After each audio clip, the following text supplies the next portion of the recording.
Hello tout le monde et bienvenue pour cette toute nouvelle vidéo des curieux. Aujourd'hui nous allons parler de l'un des plus gros drames qui a choqué toute la population belge dans la seconde moitié du XXe siècle. Il s'agit de l'incendie du grand magasin L'Innovation.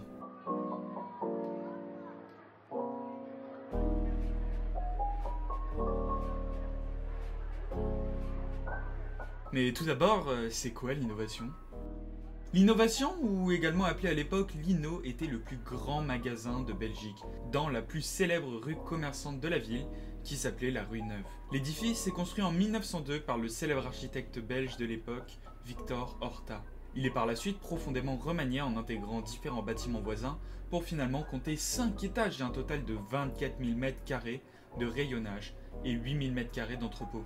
Le chiffre d'affaires moyen journalier était de 30 millions de francs belges en 1967, soit environ 4 400 000 euros.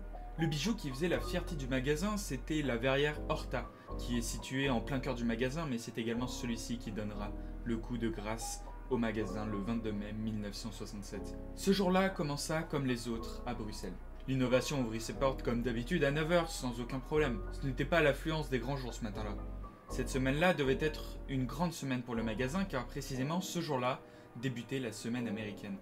Avec tout un tas de produits et d'activités venus du nouveau continent. Mais non loin de là, à la place de Brooker devait débuter à 11 h une manifestation contre la guerre du Vietnam, dont les Américains étaient des acteurs majeurs. Le gérant du magasin avait longuement hésité à lancer cet événement, mais il avait finalement accepté. Midi approchait et le magasin se remplit de plus en plus. Beaucoup de Bruxellois et de touristes aimaient venir à l'Innovation pour flâner dans les rayons, ou alors aller manger au restaurant du 3e étage. Vers 13 h, le magasin comptait un bon millier de clients, en plus de sa centaine d'employés. À 13 h 20, Marie-Thérèse Vader-Hagen, une employée du rayon enfant au 1er étage, revient de son temps de midi et se dirige avec l'une de ses collègues vers une réserve où elles ont l'habitude de mettre leur tenue de travail. En mettant ses chaussures, elle dit à sa collègue Tu ne sens pas cette odeur de brûlé ? Sa collègue lui dit qu'elle n'a rien vu.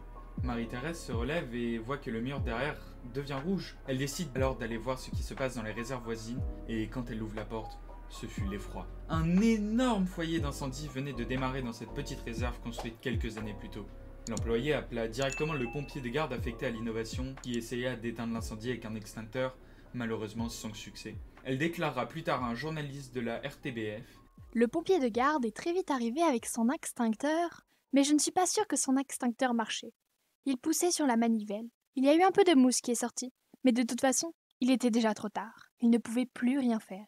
Alors, le pompier a directement été appelé les pompiers de Bruxelles après ça.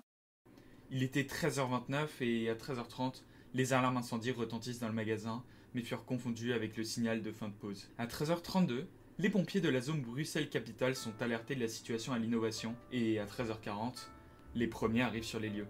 Mais il est déjà trop tard, l'entièreté du premier étage de l'Inno était déjà en feu et le reste du magasin était plongé dans la fumée toxique. Les clients du restaurant sont surpris en plein repas par le nuage de fumée qui envahit très rapidement les étages supérieurs.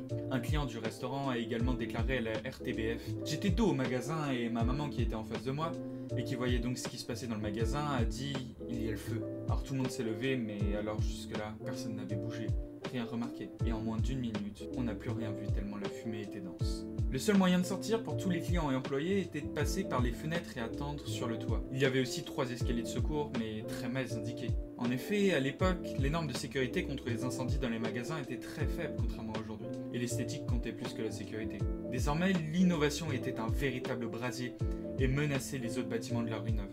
L'incendie s'était déjà propagé dans le grand magasin Priba voisin à l'Innovation. Les secours ont eu beaucoup de mal à accéder à la rue Neuve car en 1967, ce quartier commerçant n'était toujours pas piétonné. Et aussi car les habitants affluaient vers le centre en apprenant le drame qui s'y jouait. Dans cette foule, des centaines de gens inquiets pour des proches qui se trouvent à l'Innovation essayent de rentrer de force dans le magasin en flammes. La police décida donc de fermer au public la rue Neuve. Il est 13 h 56 à ce moment-là. Et ils ont bien fait, car à 14 h 09, la mythique verrière Horta s'effondre, créant une cheminée et un énorme appel d'air. Cet effondrement provoqua l'effondrement du bâtiment côté rue aux Choux, qui est une rue adjacente à la rue Neuve. Mais aussi, maintenant que le feu s'est propagé à tous les bâtiments qui étaient collés à l'Innovation. En moins d'1 heure, Ce fut tout Bruxelles-Centre qui fut paralysé et la circulation du tram fut interrompue. Le deuil national est décrété en fin de soirée. Le lendemain, en hommage mais aussi par solidarité pour l'innovation, la plupart des magasins du centre de Bruxelles n'ouvrirent leurs portes qu'à 13h30, heure où le brasier est devenu incontrôlable. Les médias américains parlent aussi du drame et décrivent Bruxelles comme un piège à feu. Mais que s'est-il réellement passé dans cette petite réserve pour que les drames se jouent?